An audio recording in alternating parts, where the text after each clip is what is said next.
Hi guys, welcome to the first Hungry for Change video.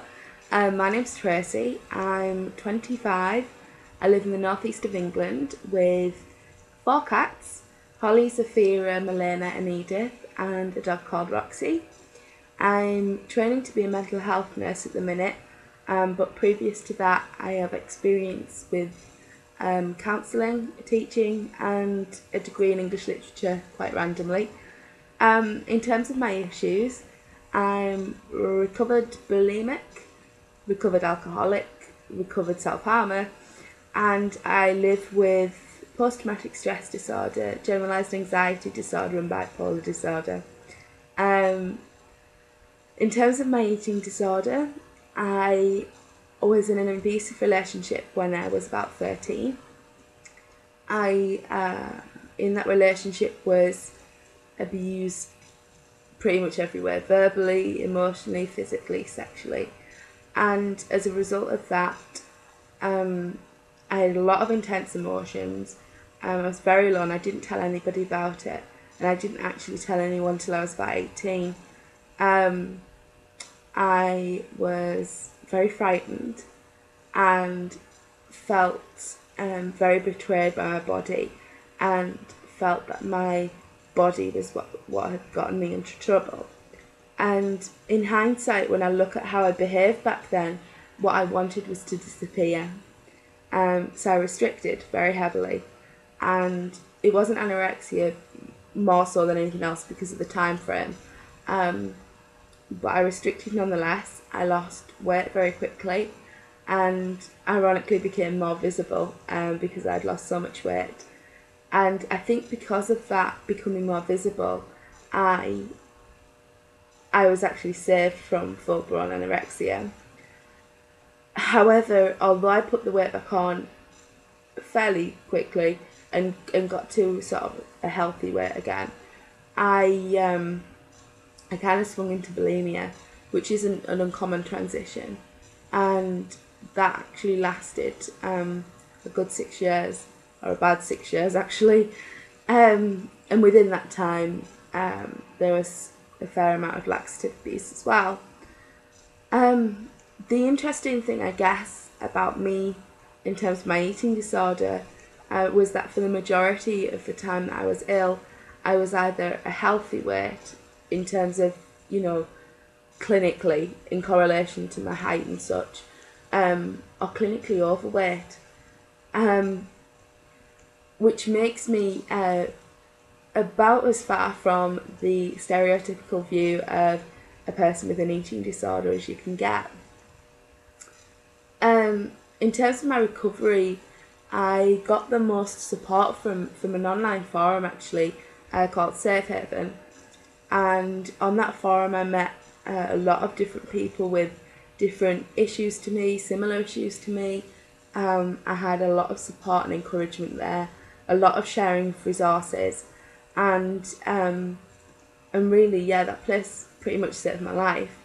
I made some wonderful friends through that forum, friends that I'm still in contact with now, and a couple in particular who have become sisters and I guess fellow warriors sort of thing. When I actually made the decision to recover, it took a very long time. A lot of kind of encouragement to recover, and a lot of prompting and suggestions and those kinds of things had been, I guess, planted into my life, and they didn't take effect immediately. They kind of had to build up, and there were moments that really, for me, challenged me to fight for myself. Stealing laxatives was one. There were others that I'm not going to tell you about, but imagine humiliating, awful, disgusting, embarrassing things, and you kind of you were along the right lines.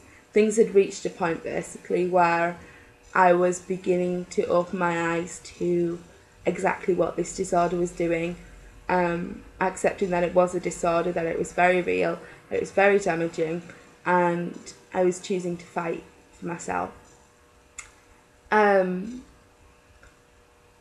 recovery, I think the thing that I struggled with most was the age-old sick enough thing.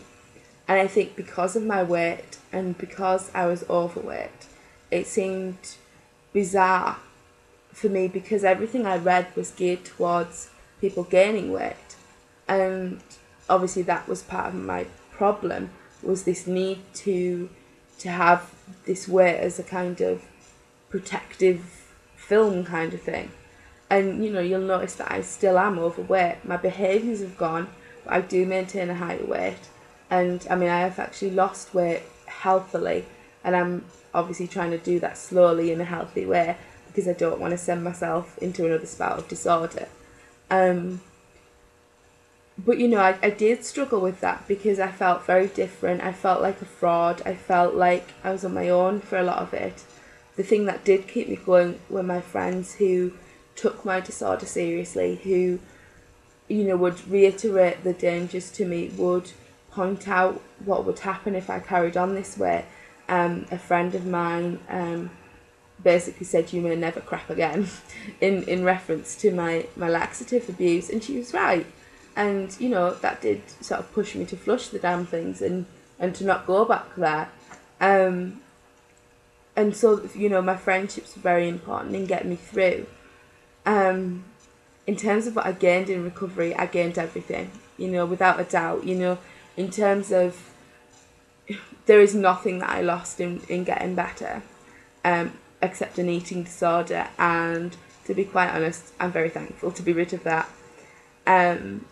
I gained perspective and joy and energy and myself back, and I gained the strength to fight for myself and to work through my issues and to look towards something better and something lighter and brighter in the future.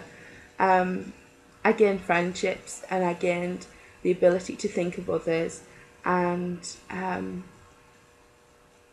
in all honesty, my self-worth isn't as good as I would like it to be now, but it's a heck of a lot better than it was, and it feels like it's only going to get better, and that's amazing.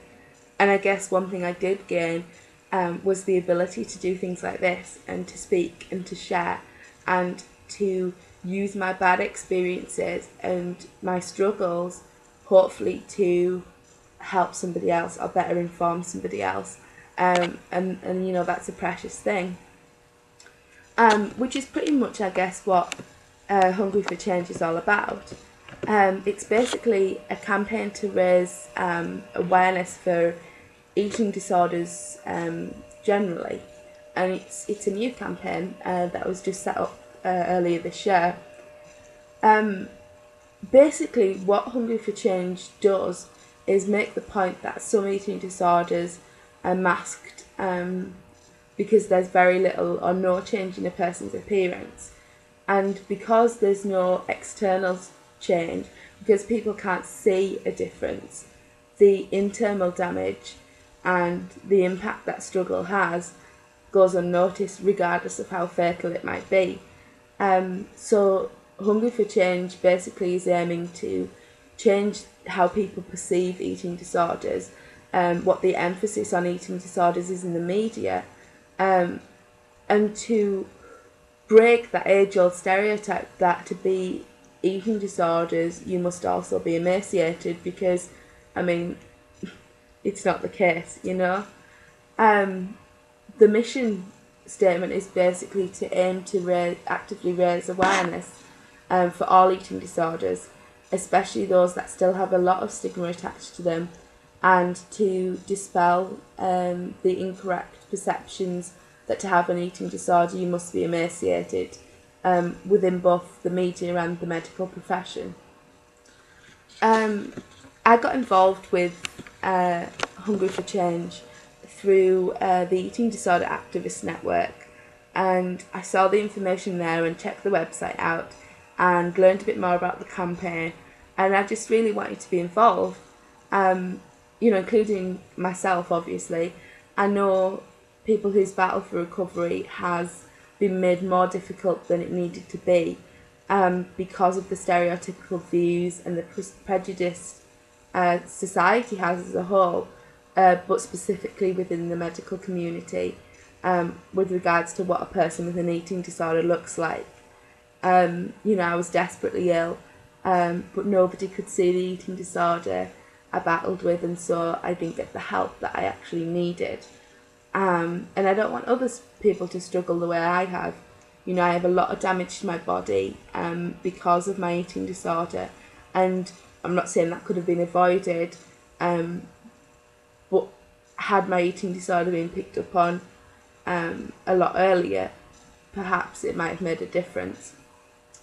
I just feel that if we want something to change, then we have to get off our backsides and change it. And this is pretty much what Hungry for Change is all about. If you're hungry for change, get involved.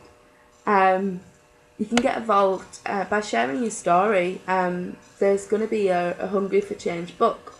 And the aim of this book is basically to put a stop to the glamorising of eating disorders, to stop them being sensationalised, and to allow people, you, me, all of us, to just be honest about sharing our story, to try and help other people come to terms with their own struggles and to encourage them to get help sooner rather than later.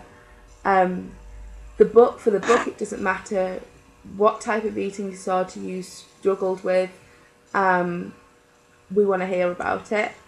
The idea is that the book will be useful at raising awareness in a positive way, and will help people to realise that someone of any weight, shape, size, whatever, can suffer from an eating disorder. There's a ton of information on the website. The information is going to be in the description bar. And I would just really encourage you to check it out and find out the ways that you can be involved. We'd really love to have you on board. The more the merrier.